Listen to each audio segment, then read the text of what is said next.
Hello everyone, welcome back to my channel learn with Rashmi. तो यहाँ हम बात करेंगे चैप्टर 1 स्टैटिस्टिक्स क्लास 11th की। जैसा कि आप सभी लोग जानते हैं कि इकोनॉमिक्स, अकाउंटेंसी और बिजनेस स्टडीज़ की वीडियोस चैनल पर अपलोडेड हैं। कुछ वीडियोस कंटिन्यू प्रोसेस में हैं और कुछ ऑलरेडी अपलोड मैं कर चुकी हूँ। तो आप चैनल की प्लेलिस्ट में जाके वीडियोस देख सकते हैं।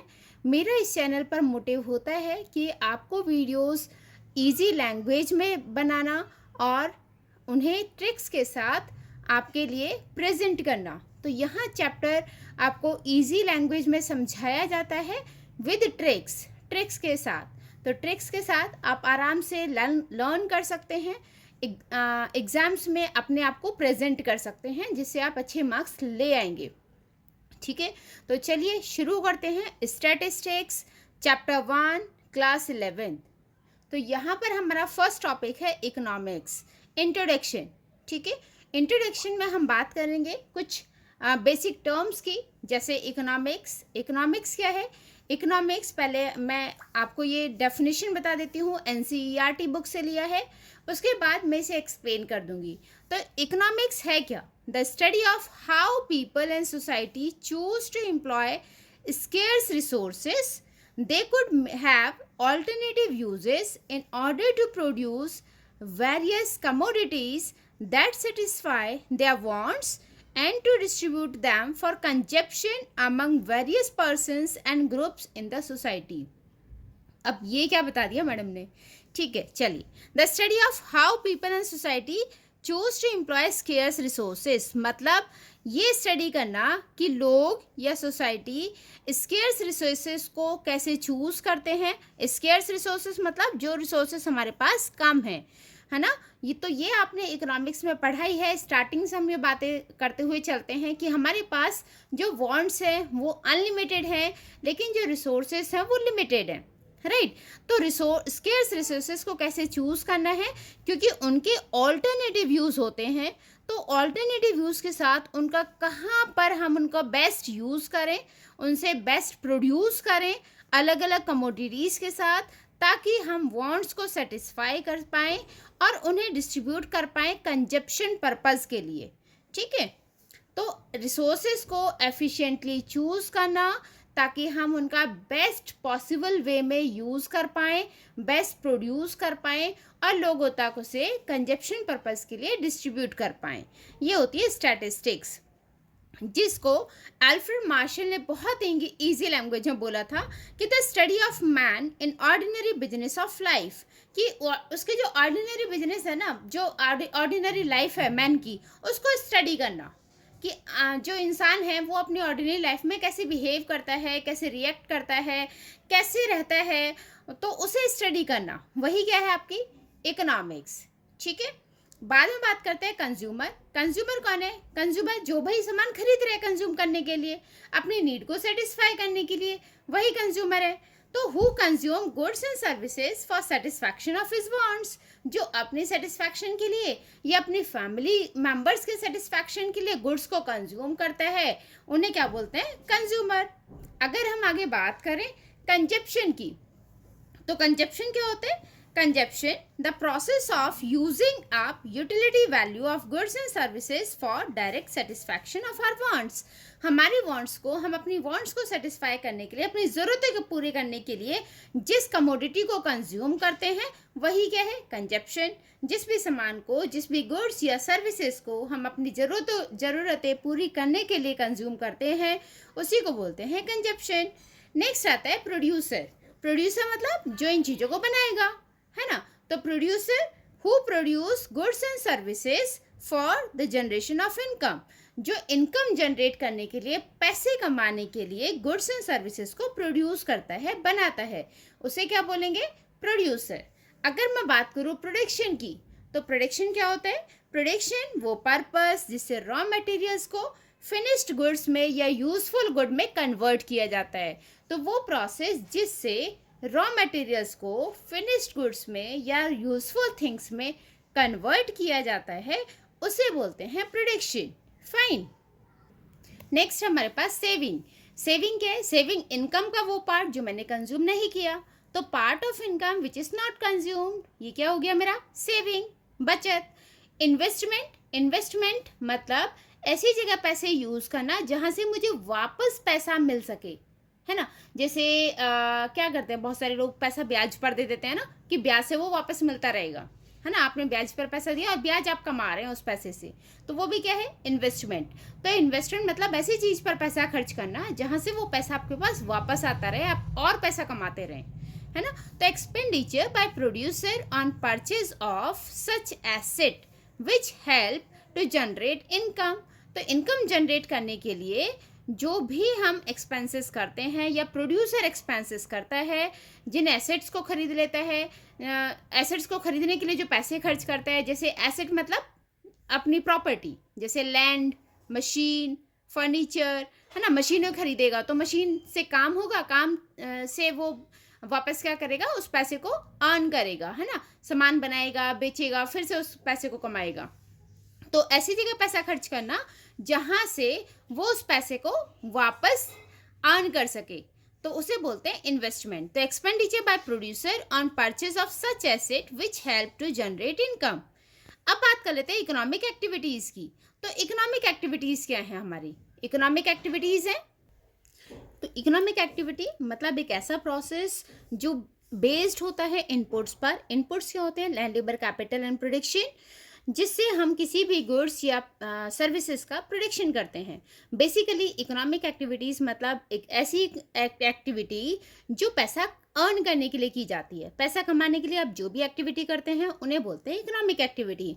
इनफैक्ट चोरी करना ये भी एक इकोनॉमिक एक्टिविटी है, but yes it is not legal. वो लीगल नहीं है, हम यहाँ लीगल तरीके पढ़ते हैं, ठीक है। तो पैसा कमाने के लिए भिखारी जो भीख मांगता है वो भी इकोनॉमिक एक्टिविटी है। तो पैसा कमाने के लिए जो भी काम किया जाता है दैट इज इकोनॉमिक एक्टिविटी, ठीक है। अब बात कर लेते हैं इकोनॉमिक प्रॉब्लम्स की। तो इकोनॉमिक प्रॉब्लम्स हमने क्लास 11th की माइक्रो इकोनॉमिक्स में भी डिस्कस की थी। सारी इकोनॉमिक प्रॉब्लम्स जो हमारी इकोनॉमी में जो प्रॉब्लम हमें फेस करनी पड़ती हैं, जैसे what to produce, how to produce, for whom to produce, है ना। वैसे ही सेम यहाँ पे इकोनॉमिक प्रॉब्लम क्या है? Problem of choice. हमारे पास प्रॉब्लम ऑफ चॉइस जो प्रॉब्लम है वो सबसे बड़ी प्रॉब्लम है। ये क्यों होती है? क्योंकि हमारे पास जो रिसोर्सेस हैं वो स्केयर्स हैं। रिसोर्सेज तो मेरे पास लिमिटेड है, जबकि उनके यूजेस अल्टरनेटिव है, ठीक। फॉर एग्जाम्पल जैसे मैंने वहाँ पर भी एक्सप्लेन किया हुआ है कि मिल्क, दूध है मेरे पास, इसके यूजेस बहुत सारे हैं। दूध से आप पनीर बना सकते हैं, चीज़, दूध से आप चाय भी बना सकते हैं, है ना। दूध से आप मिठाइयाँ भी बना सकते हैं। तो मेरे पास मिल्क तो है जिसके बहुत सारे यूज़ हैं, लेकिन अब मुझे ये नहीं पता कि उसका बेस्ट यूज़ कहाँ पर करना है। तो प्रॉब्लम ऑफ चॉइस, कि हमें ये नहीं पता कि हम कहाँ उसका बेस्ट यूज़ करें कि उसका बेस्ट आउटपुट, बेस्ट रिजल्ट हमारे पास आए, ठीक है। तो वो प्रॉब्लम ऑफ चॉइस होती है कि इसका क्या मुझे मक्खन बनाना चाहिए, क्या मुझे पनीर बनाना चाहिए, क्या मुझे चाय बनानी चाहिए, क्या मुझे मिठाइयाँ बनानी चाहिए, राइट। तो ये होता है हमारी इकोनॉमिक प्रॉब्लम। तो इसमें कौन कौन सी प्रॉब्लम्स आती हैं आपकी? व्हाट टू प्रोड्यूस, क्या प्रोड्यूस करना है, हाउ टू प्रोड्यूस, कैसे प्रोड्यूस करना है, लेबर से काम कराएंगे या मशीनों से काम कराएंगे, फॉर होम टू प्रोड्यूस, किसके लिए प्रोड्यूस करना है। तो ये क्या हमारी इकोनॉमिक प्रॉब्लम्स। अब बात कर लेते हैं कॉम्पोनेंट्स ऑफ इकोनॉमिक्स। तो कॉम्पोनेंट्स की मैं अगर बात करूं तो इसके 3 कॉम्पोनेंट्स होते हैं: consumption, production and distribution. Consumption हम कर चुके हैं। कंजप्शन मतलब वो प्रोसेस जिससे आप गुड्स को कंज्यूम करते हैं, राइट। देन प्रोडक्शन, प्रोड्यूस करना, रॉ मटेरियल्स को एक प्रोडक्टिव थिंग्स में कन्वर्ट करना, डिस्ट्रीब्यूशन, उसे कस्टमर तक पहुंचाना। तो ये 3 कॉम्पोनेंट्स हमारे इकोनॉमिक्स के, राइट। अब बात कर लेते हैं हम स्टैटिस्टिक्स की। तो स्टैटिस्टिक्स क्या है? स्टैटिस्टिक्स को समझने के लिए हमारी बुक में 2 सेंस दिए गए हैं, singular sense and plural sense. तो सबसे पहले हम बात कर लेते हैं प्लूरल सेंस की। प्लूरल सेंस में स्टैट्स को क्या बोला जाता है या स्टैट्स का मतलब क्या है? तो प्लूरल सेंस में स्टैट्स का मतलब होता है कि जो भी आप इंफॉर्मेशन गैदर करेंगे, जो भी आप इंफॉर्मेशन कलेक्ट करेंगे, वो नंबर्स या न्यूमेरिकल डेटा में होनी चाहिए, तभी उसे स्टैटिस्टिक्स बोला जाएगा। तो स्टैटिस्टिक्स मतलब डेटा रिप्रेजेंट करना, डेटा को कलेक्ट करना। तो अगर वो डेटा न्यूमेरिकल टर्म्स में है या नंबर्स में है तो उसे हम स्टैटिस्टिक्स इन प्लूरल सेंस बोलेंगे, ठीक है। तो जो भी इंफॉर्मेशन हमने गैदर की है वो नंबर्स या न्यूमेरिकल डेटा में है, तो इसे क्या बोलते हैं? Statistics in plural sense. For example आपको रास्ते में एक ब्लाइंड पर्सन मिल गया, अब आपने उसको रोड क्रॉस कराने में हेल्प करा दी, तो ये स्टैटिस्टिक्स नहीं होगा कि स्टैटिस्टिक्स प्लूरल सेंस में हो गया, नहीं, क्योंकि हम उसके स्टेप तो ना काउंट करेंगे कि हमने कितने स्टेप्स में उसकी हेल्प की, या अगर काउंट भी कर लोगे तो बेटा ये स्टैट्स नहीं होता, ठीक है। तो स्टैटिस्टिक्स का मतलब है डेटा कलेक्ट करना न्यूमेरिकल फॉर्म में। जो भी इन्फॉर्मेशन आप कलेक्ट करेंगे, जो भी इन्फॉर्मेशन आपके पास होगी, वो न्यूमेरिकल फॉर्म में होनी चाहिए, नंबर्स में होनी चाहिए, प्लस उसको आप कंपेयर कर पाएँ किसी के साथ, ऐसी इन्फॉर्मेशन होनी चाहिए, ठीक है, जिसका आप आगे आगे जिस इन्फॉर्मेशन को आप एनालाइज कर पाएँ। तो स्टैटिस्टिक्स मतलब एग्रीगेट, आपके पास बहुत सारा डेटा होना चाहिए। अब ऐसा नहीं है कि आपने ब्लाइंड पर्सन की हेल्प की तो वो स्टैटिस्टिक्स बन गया, नहीं। हाँ, अगर आपने उसको मॉनेटरी हेल्प की है, पैसों में हेल्प की है, बाकी लोग भी उसकी हेल्प करके जा रहे हैं, ठीक, तो आपने उसके लिए घर का अरेंज करा दिया, पैसे लगा दिए, ठीक है, उसके एक किसी और पर्सन ने उसका खाने का अरेंजमेंट कर दिया, तो अगर इस तरीके से हमारे पास एग्रीगेट डेटा है तो उसे हम स्टैटिस्टिक्स बोल सकते हैं। लेकिन यहाँ पर हम उसे स्टैटिस्टिक्स नहीं बोलेंगे, सिंगल डेटा को। तो सिंगल डेटा को स्टैटिस्टिक्स नहीं बोला जाता, ठीक है, चाहे वो न्यूमेरिकल टर्म्स में हो तब भी। तो एग्रीगेट होना चाहिए हमारे पास, मतलब बहुत सारे लोगों का डेटा होना चाहिए, किसी एक ही पर्सन का डेटा नहीं, राइट। तो वो होता है स्टैटिस्टिक्स इन प्लूरल सेंस। तो इसके कुछ फीचर्स पढ़ लेते हैं हम, features in plural sense. Aggregate of fact, जैसे मैंने अभी भी बताया कि सिंगल डेटा स्टैटिस्टिक्स नहीं होता। जब आपके पास एग्रीगेट होगा डेटा का कि किन किन लोगों ने उसकी हेल्प की है, कौन कौन लोग उसकी हेल्प करके गए हैं, कितने कितने अमाउंट से उसकी हेल्प की है, तो उसे हम स्टैटिस्टिक्स बोल सकते हैं। तो स्टैटिस्टिक्स होता है एग्रीगेट ऑफ फैक्ट, एग्रीगेट मतलब टोटल, टोटल फैक्ट, उसे स्टैटिस्टिक्स बोला जाता है। देन न्यूमेरिकली एक्सप्रेस, न्यूमेरिकली हम उसे एक्सप्रेस कर पाएँ, न्यूमेरिकली हम उसे प्रेजेंट कर पाएँ, उसे बोलते हैं स्टैटिस्टिक्स। जैसे मैंने अभी आपको बताया ना कि आपने उसकी रोड क्रॉस कराने में हेल्प कर दी, तो वो स्टैटिस्टिक्स नहीं होगा। बट हाँ, अगर आप पैसों से उसकी हेल्प कर रहे हैं, कोई और बंदा भी पैसों से उसकी हेल्प कर रहा है, ऐसे हमारे पास डेटा है कि किस किस लोगों ने उसकी पैसों में हेल्प की, तो उसे हम बोलेंगे स्टैटिस्टिक्स। तो ये न्यूमेरिकली एक्सप्रेस्ड होना चाहिए। Then affected by multiplicity of causes, जो भी हमारा स्टैटिस्टिक्स होता है बहुत सारे रीजन से अफेक्टेड होता है। जैसे किसी भी प्रोडक्ट की अगर डिमांड बढ़ रही है, फॉर एग्जांपल कॉफ़ी की डिमांड बढ़ गई, तो उसके पीछे रीजंस बहुत सारे हो सकते हैं। जैसे हो सकता है ये चाय के प्राइसेस बढ़ गए हो सकता है लोगों के टेस्ट में चेंज आ गया है ना, हो सकता है उसके साथ कुछ और ऑफर मिल रहा हो, कॉफ़ी के साथ by one get one free का ऑफर हो सकता है उसके साथ एक कप फ्री आ रहा हो, राइट। तो इस तरीके से उसके मल्टीप्लिसिटी ऑफ कॉजेज होते हैं अफेक्टेड के। तो अगर कोई भी चेंज आता है स्टैटिस्टिक डेटा में या फिर आपकी डिमांड या सप्लाई में कोई भी चेंज आता है, तो उसके पीछे के बहुत सारे रीजंस होते हैं। किसी एक रीजन से कोई भी हमारा डेटा अफेक्टेड नहीं होता, राइट। देन रीजनेबल एक्यूरेसी, वो एक्यूरेट होना चाहिए। मतलब जो भी आप डेटा या तो खुद कलेक्ट कर रहे हैं या फिर कहीं से आप रिसर्च कर रहे हैं, तो वो डेटा की आपको अपने लेवल पर एक्यूरेसी चेक करनी होगी कि वो डेटा सही हो। ऐसा ना हो कि आप भी ब्लाइंडली फॉलो करते जा रहे हैं, किसी कोई भी डेटा मिला आपने उसी के बेसिस पे आगे एनालिसिस कर दिया ना, तो हमें वो डेटा हमारा एक्यूरेट होना चाहिए, सही होना चाहिए। Then predetermined purpose, obviously किसी ना किसी प्री डिटरमाइंड पर्पस के लिए हम डेटा कलेक्ट करते हैं। ऐसा तो नहीं है रात को सोकर उठे और सुबह सुबह चल दिए स्कूल में कि कौन सा स्कूल बेटर है, किस स्कूल की फीस कितनी है वो देखनी है ना। उसके पीछे कोई ना कोई तो लॉजिक होगा, कोई ना कोई तो पर्पस होना चाहिए। मतलब या तो आप अपने कॉलेज एडमिशन के लिए देख रहे हैं कि मुझे किस कॉलेज में एडमिशन लेना है, फिर आपने डेटा कलेक्ट किया कि किस किस कॉलेज के कितने कितने प्राइजेस हैं, फीस स्ट्रक्चर क्या है, कौन कौन से कोर्सेज वो ऑफर कर रहे हैं, क्या आप जो कोर्स करना चाहते हैं 12th के बाद क्या वो कोर्स उस कॉलेज में है या नहीं है, तो उसका क्या चार्जेस है या क्या स्कॉलरशिप है ना। तो उसका एक प्री डिटरमाइंड पर्पस होता है, तो उस पर्पस के लिए स्टैटिस्टिक्स की जाती है, उस पर्पस के लिए डेटा कलेक्ट किया जाता है। देन एस्टिमेट करने लायक हो, आप एस्टिमेट कर पाएँ, डेटा आपके पास जो हो आप उसे कंपेयर कर पाएँ दूसरों के साथ। ऐसा ना हो एक कॉलेज की तो आपने फीस उठा के ले आए, एक कॉलेज का स्कॉलरशिप ले आए कि स्कॉलरशिप कितनी मिल रही है, और एक कॉलेज की फैसिलिटीज़ आपने देख ली, तो यहाँ से तो कोई आप कंपेयर नहीं कर पा रहे ना, है ना। तो यहाँ से तो आपका कोई कंपैरिजन नहीं बन रहा। तो एस्टिमेट आप कर पाएँ कि आप दूसरों के सामने से प्रेजेंट कर पाएँ प्लस उसे कंपेयर कर पाएँ, राइट। तो वो होता है हमारा स्टैटिस्टिक्स। आई होप आपको क्लियर हुआ होगा स्टैटिस्टिक्स इन प्लूरल सेंस। अब इसके फीचर्स लर्न करने के लिए, जैसा मैं हमेशा अपनी वीडियोज़ में आप लोगों के लिए एक सरप्राइजेस लेकर आती हूँ, तो ये आज का फर्स्ट सरप्राइज मतलब फर्स्ट ट्रिक। आप इसे कैसे याद रखेंगे? Features of statistics in plural sense. तो प्लूरल सेंस में हम स्टैटिस्टिक्स को याद कैसे रख सकते हैं, इसके फीचर्स को कैसे याद रख सकते हैं, उसकी ट्रिक है एनआरपी। एनआरपी मतलब आपको प्लूरल सेंस में स्टैटिस्टिक्स बतानी है। आप बोल रहे हो यार एक ग्लास अनार का जूस पीने दो, उसके बाद बताता हूँ, ठीक है।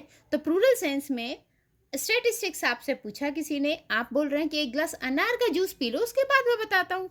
तो NRP, A for aggregate of facts, N for numerically expressed, A से affected by multiplicity of causes, R से रीजनेबल एक्यूरेसी, पी से प्री डिटरमाइंड पर्पस या पर्पस, ई फॉर एस्टिमेटेड।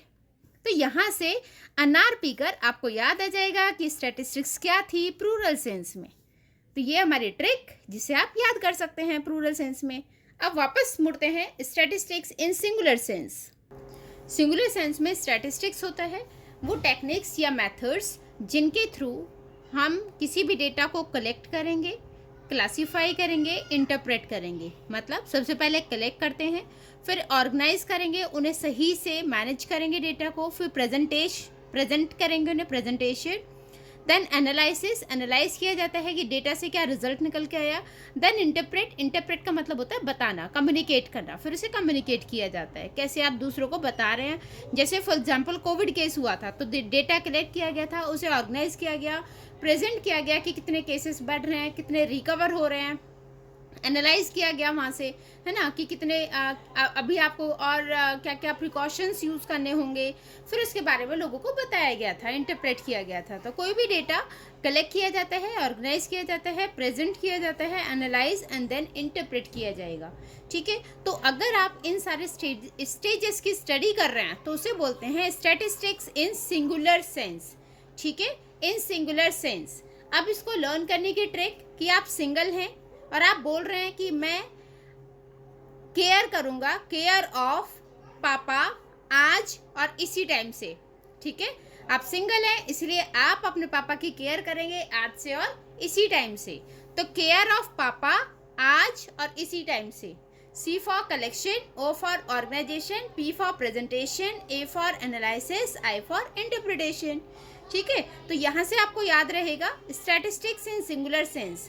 तो आप सिंगल हैं और आप प्रॉमिस कर रहे हैं अपने आप से कि मैं केयर करूंगा, केयर ऑफ पापा आज और इसी टाइम से, ठीक है। तो ये हो गया हमारे स्टैटिस्टिक्स इन सिंगुलर सेंस। अब हम बात करते हैं नेचर ऑफ स्टैटिस्टिक्स। स्टैटिस्टिक्स का नेचर क्या है? तो नेचर देखिए, स्टैटिस्टिक्स का अगर हम नेचर की बात करें तो स्टैटिस्टिक्स साइंस और आर्ट्स दोनों है, ठीक है। साइंस भी बोलते हैं हम उसे और आर्ट्स भी। साइंस क्यों बोला जाता है? क्योंकि साइंस में चीज़ों को ऑब्जर्व किया जाता है, एक्सपेरिमेंट बेस्ड थ्योरी निकाली जाती है।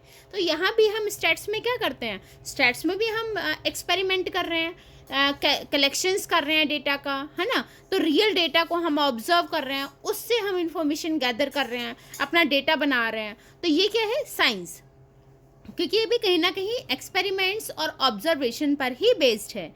आर्ट हम क्यों बोल सकते हैं? क्योंकि आर्ट का मतलब होता है प्रेजेंटेशन स्किल्स, आप कैसे प्रेजेंट कर रहे हैं किसी भी चीज़ को, रियल लाइफ से आप कैसे कनेक्ट कर रहे हैं। तो यहाँ भी हम स्टैटिस्टिक्स को प्रेजेंट करते हैं। प्रेजेंट करने का तरीका होता है हमारा, जैसे हमने प्रेजेंट कर दिया ग्राफ के थ्रू, है ना, ग्राफ्स के थ्रू प्रेजेंट किया, पाई चार्ट के थ्रू हमने प्रेजेंट किया।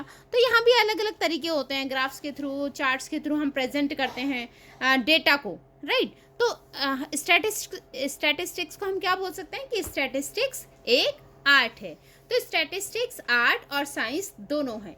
साइंस इसलिए क्योंकि ऑब्जर्वेशन पर बेस्ड होता है, डेटा जो कलेक्ट किया जाता है वो ऑब्जर्वेशन से कलेक्ट किया जाता है। और आर्ट क्यों है? क्योंकि यहाँ पर प्रेजेंटेशन स्किल्स होती है जो रियल लाइफ से आपको कनेक्ट करती है। ग्राफ के थ्रू शो की जाती है इन्फॉर्मेशन, पाई चार्ट के थ्रू शो की जाती है, बार ग्राफ, हिस्टोग्राम, इनके थ्रू शो की जाती है। तो इसीलिए हम बोलते हैं कि स्टैटिस्टिक्स साइंस और आर्ट दोनों हैं। अब अगर बात करें कि इसके सब्जेक्ट मैटर क्या है स्टैटिस्टिक्स में, मतलब किन चीज़ों के बारे में हम स्टडी करते हैं, तो सब्जेक्ट मैटर है डिस्क्रिप्टिव और इन्फ्रेंशियल। डिस्क्रिप्टिव मतलब डिटेल्ड स्टडी करना, मतलब डेटा को कलेक्ट करेंगे, डेटा को ऑर्गेनाइज करेंगे, डेटा को एनालाइज करेंगे, फिर इंटरप्रेट करेंगे, है ना। तो ये डिटेल्ड स्टडी होती है डिस्क्रिप्टिव में। तो डिस्क्रिप्टिव सब्जेक्ट होता है डिटेल्ड स्टडी ऑफ डेटा, किसी भी चीज़ के बारे में आप डिटेल्ड स्टडी करते हैं तो वो गया डिस्क्रिप्टिव। और अगर हम इन्फ्रेंशियल की बात करें तो इन्फ्रेंशियल का मतलब होता है कंक्लूजन ड्रॉ करना। जैसे अभी अगर मैं रिसेंट की बात करूं, रिसेंट में गवर्नमेंट ने अभी छुट्टियां डिक्लेयर की हुई हैं क्योंकि हैवी रेन के चांसेस थे। तो ये कैसे पता चला गवर्नमेंट को? डेटा के थ्रू ना, डेटा कलेक्ट किया गया था, वहां से पता चला कि अच्छा रेन होने के चांसेस ज़्यादा हैं, हैवी रेन के चांसेस ज़्यादा हैं, जिसके लिए डीएम ने ऑर्डर दिया कि स्कूलों को ऑफ किया जाएगा, बंद किया जाएगा। तो ये क्या है? इन्फ्रेंशियल। इन्फ्रेंशियल मतलब जो कंक्लूजन ड्रॉ किया जाता है, कोई रिसर्च, कोई निष्कर्ष निकाला जाता है, कोई एक रिजल्ट निकाला जाता है, ठीक है, तो उसे बोलते हैं इन्फ्रेंशियल लर्निंग। ठीक, तो ये सब्जेक्ट मैटर हो गया स्टैटिस्टिक्स के। अब हम बात करेंगे इसकी इंपॉर्टेंस एंड लिमिटेशंस। तो इम्पॉर्टेंस, क्यों हम स्टैटिस्टिक्स पढ़ते हैं, इसकी ज़रूरत क्या है, क्यों इतना ज़रूरी है? हम बहुत सारी चीज़ें बोलते हैं ना, क्या है यार, क्यों पढ़ रहे हैं इन्हें, क्या ज़रूरत है? तो उसकी बात कर लेते हैं हम। इम्पॉर्टेंस क्या है इसकी? Importance first, quantitative expression of economic problem. जो हमारे इकोनॉमिक प्रॉब्लम्स हैं, economic problems, what to produce, how to produce, for whom to produce, या पॉवर्टी है ना, अनएम्प्लॉयमेंट है, तो इन सारी चीज़ों के बारे में हमारे पास एक न्यूमेरिकल वैल्यू आ जाती है, क्वांटिटेटिव एक्सप्रेशन, क्वांटिटेटिव डेटा आ जाता है कि हमारी कंट्री में कितने लोग गरीब हैं, कितने लोग अनएम्प्लॉयड हैं, जिससे उसके बेसिस पर हम आगे का प्लान कर सकें, आगे की पॉलिसीज़ बना सकें। तो ये क्वांटिटेटिव एक्सप्रेशन देता है। स्टैटिस्टिक्स हमें न्यूमेरिकल टर्म्स में बताता है कि हमारी कंट्री की क्या पोजीशन है, इसीलिए हमें स्टैटिस्टिक्स करने की ज़रूरत पड़ती है। Then working out cause and effect relationship. अब ये तो बता रहा है पॉवर्टी है, पॉवर्टी के साथ साथ ये उसके कॉज भी बताएगा कि पॉवर्टी बढ़ रही है, गरीबी बढ़ रही है, तो क्यों बढ़ रही है, उसके कॉज भी बताता है, और इसके इफेक्ट भी बताएगा कि अगर ऐसे ही पॉवर्टी बढ़ती रही तो उससे क्या इफेक्ट होगा हमारी कंट्री में, क्या चेंजेस आएंगे। ठीक है, तो ये कॉज एंड इफेक्ट रिलेशनशिप बताती है स्टैटिस्टिक्स। उसका रीजन भी बताती है कि अगर ये प्रॉब्लम है तो उसकी प्रॉब्लम का रीजन क्या है। ठीक है, then intersectoral and intertemporal comparison. Intersectoral मतलब सेक्टर्स का, एक सेक्टर का हम दूसरे सेक्टर के साथ कंपैरिजन कर सकते हैं। फॉर एग्जांपल, हमारा प्राइमरी सेक्टर का हम सेकेंडरी सेक्टर के साथ कंपेयर कर सकते हैं, ठीक है, या हम टर्शियरी सेक्टर के साथ कंपेयर कर सकते हैं। इंटरटेम्पोरल का मतलब होता है टाइम पीरियड, तो हम अलग अलग टाइम पीरियड पर इनका कंपैरिजन कर सकते हैं कि 5 साल पहले जो हमारा ग्रोथ थी प्राइमरी सेक्टर की या सेकेंडरी सेक्टर की, वो कितनी थी और अब कितनी हुई है। तो इंटरसेक्टोरल मतलब एक सेक्टर का दूसरे सेक्टर के साथ, और इंटरटेम्पोरल मतलब टाइम पीरियड, एक अलग अलग टाइम पीरियड पर हम अलग अलग सेक्टर्स का कंपेयर कर सकते हैं कि किस सेक्टर में ग्रोथ हुई और किस सेक्टर में ग्रोथ नहीं हुई, राइट। देन है हमारा फॉर्मुलेशन ऑफ पॉलिसीज। तो जैसे मैंने शुरू में बताया कि हमारे पास अगर स्टैटिस्टिकल डेटा है तो उससे पॉलिसीज फ्रेम करने में हेल्प मिलती है, गवर्नमेंट को हेल्प मिलती है, गवर्नमेंट इसके थ्रू अपनी पॉलिसीज बना सकती है। मतलब हम पीछे की गलतियों को सीख सकते हैं, पीछे जो प्रॉब्लम्स थी उनको कैसे सॉल्व कर सकें, या पीछे अगर हमसे कुछ गलतियां हुई थी तो उन गलतियों को हम अवॉइड करके, उन गलतियों को हम छोड़कर दोबारा से हम कैसे पॉलिसी बना सकते हैं अपनी कंट्री की ग्रोथ के लिए, राइट। तो यहाँ से पॉलिसीज बनाने में हेल्प मिलती है, आपकी अपनी पॉलिसीज बनाने में। फॉर एग्जांपल, आपके PT2 में मार्क्स आए थे 80% या हाफ ईयरली में मार्क्स आए 80%, तो आप ये देख सकते हैं कहाँ कमी रह गई कि आप 90% स्कोर नहीं कर पाए या 100% स्कोर नहीं कर पाए, राइट। तो यहाँ से पॉलिसीज फ्रेम करने में हेल्प मिलती है स्टैटिस्टिक्स से। इकोनॉमिक फॉरकास्टिंग, हम इकोनॉमिक फॉरकास्ट करने में हेल्प मिलती है हमें। जैसे मैंने अभी भी थोड़ी देर पहले एग्जांपल दिया था आपको कि गवर्नमेंट ने जो छुट्टियां डिक्लेयर की हैं वो क्यों की हैं, क्योंकि गवर्नमेंट के पास डेटा था, गवर्नमेंट ने एक कंक्लूजन निकाला कि हैवी रेन के चांसेस हैं, ज़्यादा बारिश होने के चांसेस हैं, इसीलिए स्कूलों को बंद किया गया, राइट। तो ये इकोनॉमिक फॉरकास्टिंग करने में स्टैट्स हमारी हेल्प करता है। वेदर फॉरकास्ट होता है, या कोई भी आगे लॉकडाउन जो लगा था कोविड में, वो किस बेसिस पे लिया गया, स्टैटिस्टिकल डेटा के बेसिस पे, कि अभी डेटा इसके कोविड के चांसेस बहुत ज़्यादा थे, बहुत ज़्यादा केसेस बढ़ रहे थे, इसीलिए कंट्री में लॉकडाउन लगाया गया। तो ये जो फॉरकास्ट किया जाता है, वो फॉरकास्ट करने के लिए भी आपके पास स्टैटिस्टिकल डेटा होना चाहिए, तभी हम आगे का फॉरकास्ट कर सकते हैं। फाइन, तो ये थे हमारे इंपॉर्टेंस ऑफ स्टैटिस्टिक्स। अब बात कर लेते हैं फिर से सरप्राइज मतलब ट्रिक की, ठीक है, जो आपकी हेल्प करेगा एग्जाम में। अगर आप इन पॉइंट्स को भूल जाते हैं तो आपकी ये हेल्प करती है ट्रिक कि आपको ये पॉइंट्स याद रहते हैं, ठीक है, ये याद आ जाते हैं। तो चलिए, हम पढ़ाई की बातें कर रहे थे तो माइंड को डिस्टर्ब नहीं करते हैं, तो हमारी ये ट्रिक है क्यों वाइफ? तो अभी हम छोटे हैं, अभी हम पढ़ाई करेंगे, वाइफ वाइफ के चक्करों से दूर रहना है, ठीक है। तो क्यों वाइफ? वाइफ क्यों चाहिए भाई? अभी पढ़ाई करो, ठीक है। तो क्यों वाइफ? क्यू से क्वांटिटेटिव एक्सप्रेशन, डब्ल्यू से working out cause and effect relationship, I से इंटरसेक्टोरल या इंटरटेम्पोरल कंपैरिजन, एफ से फॉर्मुलेशन ऑफ पॉलिसीज, ई से इकोनॉमिक फोरकास्टिंग। तो ये हमारा क्यों वाइफ। क्यों वाइफ से आप इंपॉर्टेंस याद रख सकते हैं स्टैटिस्टिक्स की। Last topic limitations of statistics, और इसके बाद चैप्टर हमारा खत्म। तो यहाँ पर आ जाते हैं लिमिटेशंस। फर्स्ट लिमिटेशन है study of numerical fact only. Statistics में हम स्टडी करते हैं केवल न्यूमेरिकल फैक्ट के बारे में, है ना। और न्यूमेरिकल फैक्ट भी आपके पास डेटा होना चाहिए एग्रीगेट, तभी उसे स्टैट्स माना जाता है। सिंपल या सिंगल न्यूमेरिकल डेटा को हम स्टैटिस्टिक्स नहीं मानते, ठीक है। तो यहाँ पर स्टैटिस्टिक्स में हम केवल न्यूमेरिकल फैक्ट्स के बारे में स्टडी करते हैं, ठीक है। क्वालिटेटिव एस्पेक्ट को इग्नोर किया जाता है। मतलब अगर आपकी कंपनी में कोई अच्छा काम कर रहा है, 100% अपना दे रहा है, तो उसको अवॉइड किया जाएगा। वो काम क्या कर रहा है बस वो मैटर करता है, ठीक है। या आपके किसी के साथ क्या रिलेशंस हैं, उन सारी चीज़ों को इसमें इग्नोर किया जाता है, राइट। ऑनेस्टी या आपका एफिशिएंसी, इन सारी चीज़ों को इग्नोर किया जाता है। आपकी पर्सनैलिटी, ये सारी चीज़ें अवॉइड की जाती हैं जो कहीं ना कहीं हमारे लिए इम्पॉर्टेंट होती हैं।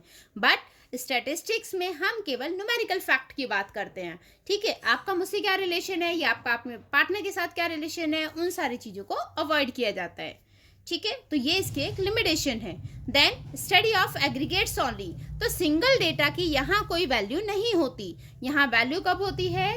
वैल्यू होती है जब आपके पास एग्रीगेट डेटा हो, आपके पास बहुत सारा डेटा हो जिससे आप कंपेयर या एनालाइज कर पाएं।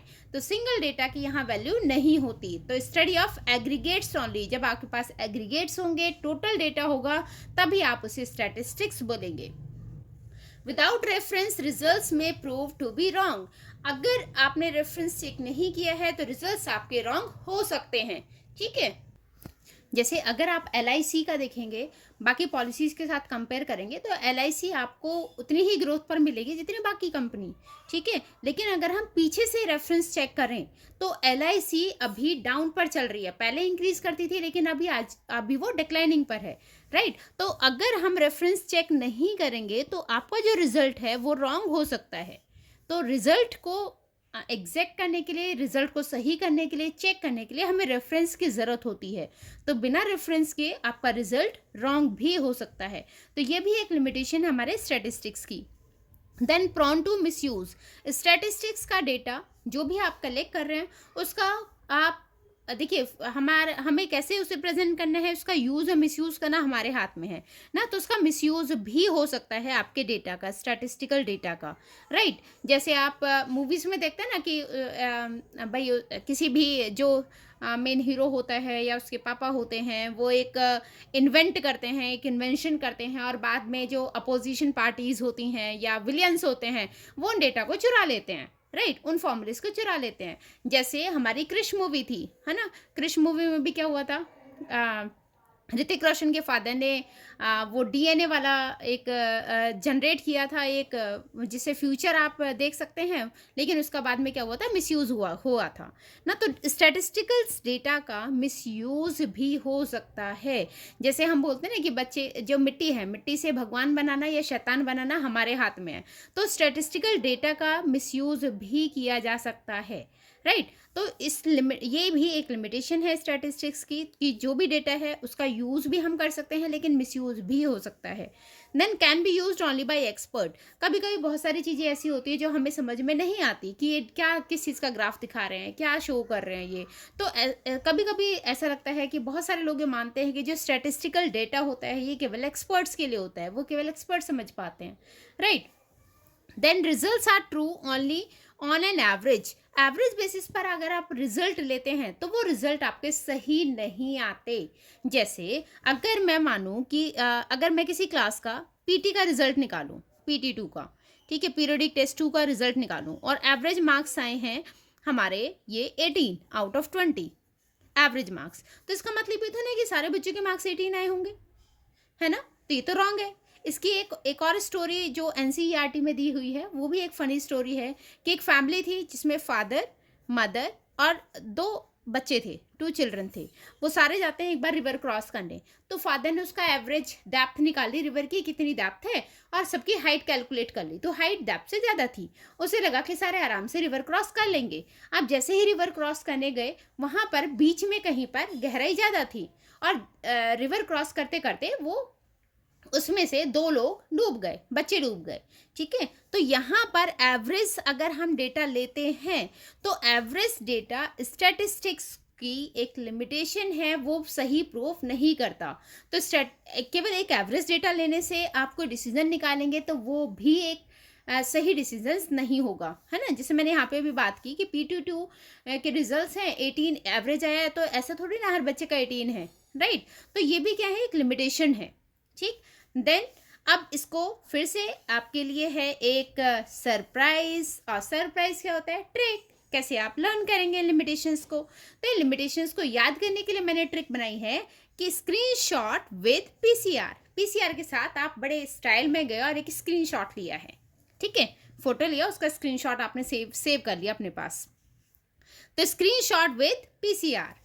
एस से study of numerical fact, S से study of aggregates only, W से without reference results may prove to be wrong, P से prone to misuse, C से can be used only by experts and R से results are true only on an average। तो ये सारे इसके limitations हैं और इसी ट्रिक के साथ हमारा चैप्टर यहाँ ख़त्म हुआ। आई होप आपको चैप्टर समझ में आया होगा, ट्रिक्स अच्छी लगी होंगी।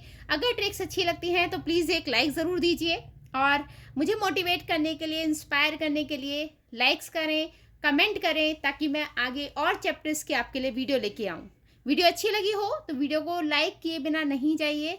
चैनल पर नए हैं तो चैनल को सब्सक्राइब करें। मिलेंगे नेक्स्ट वीडियो में नेक्स्ट टॉपिक के साथ। तब तक अपना ध्यान रखिए, अपनी फैमिली का ध्यान रखिए। Bye bye.